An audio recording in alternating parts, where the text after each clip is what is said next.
கர்த்தர் பட்சபாதம் உள்ளவர் அல்ல. ஃபர்ஸ்ட் வந்தாதான் அப்படின்னு கிடையாது. கடைசியில இருந்தாலும் கர்த்தர் உங்களை ஃபர்ஸ்டா மாத்திடுவார். விசுவாசிக்கிறவங்க ஒரு ஆமென் சொல்லுங்க. உங்க தெருவிலேயே உங்க வீடு சின்ன வீடு, எல்லாரும் அவமதிக்கிறாங்க.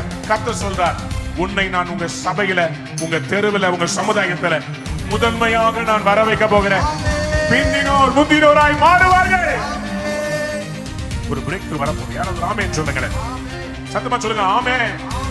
அப்போ தடைகளை உடைத்து வெளியே வருகிற ஒரு பேரரசாய் நீங்க மாற்ற போறீங்க.